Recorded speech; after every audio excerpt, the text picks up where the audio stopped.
Hi folks, my name is Rebecca Eisenberg and I am a secondary social studies teacher in Portland, Oregon. I teach, for anyone who's interested, U.S. history and IB World History, and I am so excited to have the opportunity to come and speak to you, I guess virtually today.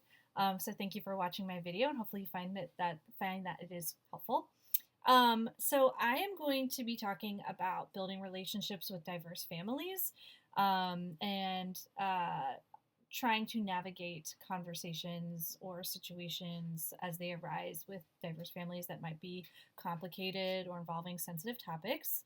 So as a teacher, being able to communicate is obviously a very important part of the job, and being able to communicate with all of your families is really a significant skill to have. So what we're going to be talking about is what happens when some sort of situation arises, like an interpersonal conflict or something involving academic concerns or social emotional learning, and you need to communicate with the family. So the question or questions that we're going to be addressing today are: how do we build relationships between diverse families and the school experience to make sure everyone feels valued and heard? And how do you navigate conversations with diverse families and sensitive topics? So I'm going to pause and let you think about it for a second. So go ahead and pause the video. So hopefully you had a moment to think and reflect on it. Here's what I have to offer to the conversation, and hopefully you find it helpful. So for me, there's two ways to answer these two questions. And one of them is thinking about this question from a building perspective, sort of like a school culture perspective. And the other one is from the educator experience itself. Given your class and who you are as, I think, budding educators, we'll talk about this more from the educator perspective. So here we go. So the first thing is that I think it's really important to open a line of communication with your families early and often. There are so many tools that are available to us as teachers to be able to communicate with families, whether that be sending out a weekly newsletter or utilizing LMS learning management systems like Canvas or Schoology or Blackboard. We have all of these tools that we can use to be able to communicate with families as well as their students. And many of these actually have translation capabilities that might be really helpful for you as a teacher to be able to connect with linguistically diverse families that are in your classroom. So for me, we have a huge number of Eastern European families in Portland, and so I oftentimes, as well as a very large Vietnamese population, particularly at my school, and then as well as a number of families from Spanish-speaking countries. So I oftentimes find myself translating works into Russian, Vietnamese, or into Spanish, and so that's a really helpful tool. But just opening these lines of communication early before any sort of situation arises, so you are a familiar figure, is really important. For your students, to connect with your students specifically, you want to create a curriculum that has an entry point for your student, something that they can identify with or sort of latch onto to understand what you're talking about, but also to feel like they are seen. So for example, I just mentioned that we have a huge Eastern European population in Portland. Some of them are from Russia or the former Soviet Union. Some of them came to Portland during the breakup of Yugoslavia. And so as a history teacher, I have multiple entry points to be able to talk about history that might be related to people's families, like immigration history, or I do actually teach about the Kosovo Wars. But I specifically try and provide materials that maybe a student can sort of sink their teeth into, like a primary document or an interview or what have you. I do want to warn, though, that if you are incorporating some familiar history to the students into your curriculum, that you don't want to create a situation where you're like, hey, you're from Kosovo, tell us about it. So you don't want to like call out the student. You want to give them that opportunity if they want to take it, but not necessarily highlight that they have that identity in your classroom, because that can be off-putting to some students. So when an issue does occur, so let's say, for example, you do have an issue that occurs in your classroom where you do need to reach out to the family and have a conversation. What I oftentimes do, particularly if language is a barrier, is I will connect via email and I will look to see what their home language is on our systems where we have data about students. And I will first reach out by email and have it translated. I found that translating it is super helpful. And then set up either an in-person or a phone call with the student there, oftentimes. And then I will also, my school district has translation services, which is amazing in multiple languages. And so I oftentimes will use translation services to come in and help with meetings as well. So arrange that as necessary. But having that first initial email where you can connect in the language is super important. I think it's also important to be direct but kind, to not be like evasive about what the issue might be, but just to say like, hey, your student is lovely. Here are some things that are going well, but this issue has come up, and so we do need to talk about this and figure out a solution, or maybe you already have a solution that's already presented. Which gets me into my final point, which is that when you do have a conversation, particularly about maybe a sensitive issue that's coming up, I think it's important for you to be prepared for a bumpy conversation, not just because of potential language differences, but also because of cultural norms that are different. It can be disjointed, things can be misinterpreted, and so I think it's important to just kind of be adaptable, be flexible, and recognize that maybe something that is said lands differently for you or for them, and that's not intentional, and just to kind of be aware of that. I already kind of mentioned this before, but I think when you do talk to families, I call it a kindness sandwich. It's kind of cheesy, but you start off with something that the student's doing well, then you address the issue, and then towards the end of the meeting, you kind of revisit what those things are that they are doing well. And then also, if you do have like a significant issue that does come up, something you need to determine is it something that you work with the family on to create a solution, or is it something that is like there's already a set solution and you just now need to like work with the family and with the student to sort of understand why that solution is in place.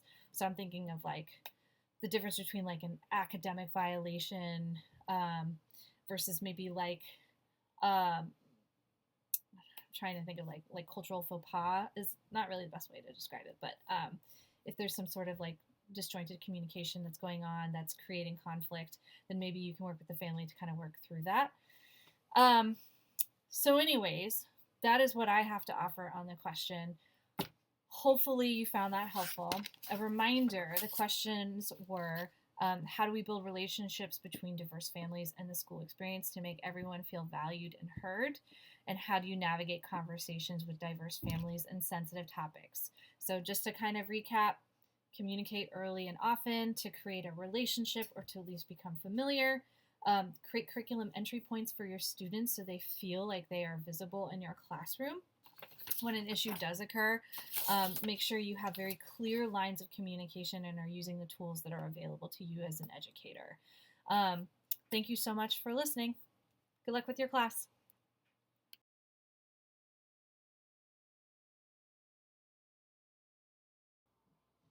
Hi folks, my name is Rebecca Eisenberg and I am a secondary social studies teacher in Portland, Oregon.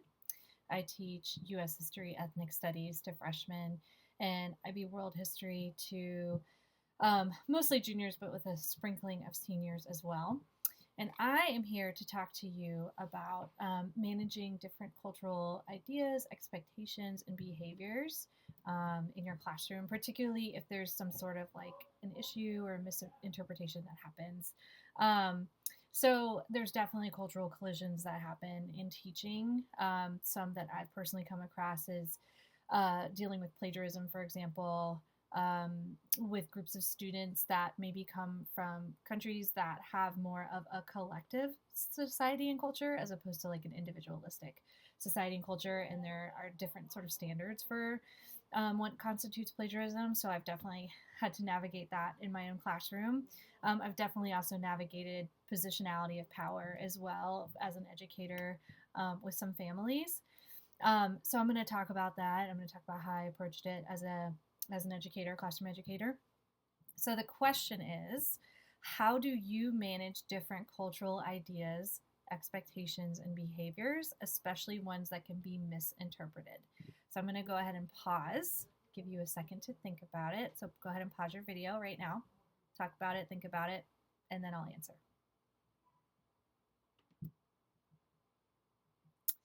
Okay, so to answer this question, I think the very first thing that we need to recognize as teachers, particularly if you are in the United States or in US affiliated schools, is that something like 85% of teachers are associate or identify as being white or white non-Hispanic. And so there's definitely, I think, a gap in terms of who the teaching force is and who is represented in our classrooms that we need to be mindful of. And sometimes when you do have conflicts, it's not necessarily always needing the kids and the families to bend towards our cultural norms, but for us to understand the cultural norms of various different populations and working within that. So I just want to start with that, just to recognize our own implicit biases and how that might come out in a classroom situation. So the first thing that I would recommend is that as a teacher, become knowledgeable about who is in your school. Talk to veteran teachers that are in the building just to get a sense of who the population is and what to expect, particularly when communicating with students and families, especially if some sort of situation involves in which there is a misinterpretation of expectations or behaviors.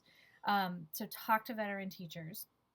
If you're feeling like that is not enough, oftentimes like cities or locales will have, like, for example, local organizations that represent particular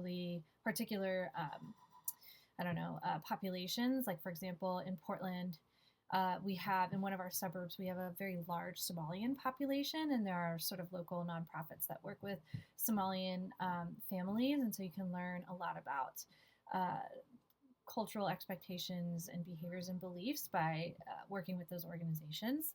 You can also work with local universities. They might have some resources that are super helpful for you to use to sort of learn about your population before you even step into the classroom. The second thing is that you want to be, as an educator, empathetic and adaptable in whatever situations might arise. Like I said, recognize your implicit biases and your own cultural norms. For example, I've had issues in my classroom where I expect students to come to me for help, and that's not necessarily a cultural norm in all ethnic or national identities. And so even in different socioeconomic status, that might not be an expectation. So kind of check your own implicit biases before sort of making a judgment call. Be open to learning and adjusting your own communication tactics and behaviors. Be aware that how somebody else might communicate might kind of come across a certain way that you're not used to. And so just be aware that might happen and adjust accordingly. And I think the most important thing is that when you're thinking about empathy and adaptability, that kindness and grace go a very long way. Assuming the best and adjusting for the worst when it happens is a pretty critical skill to develop, as opposed to sort of a reactionary skill.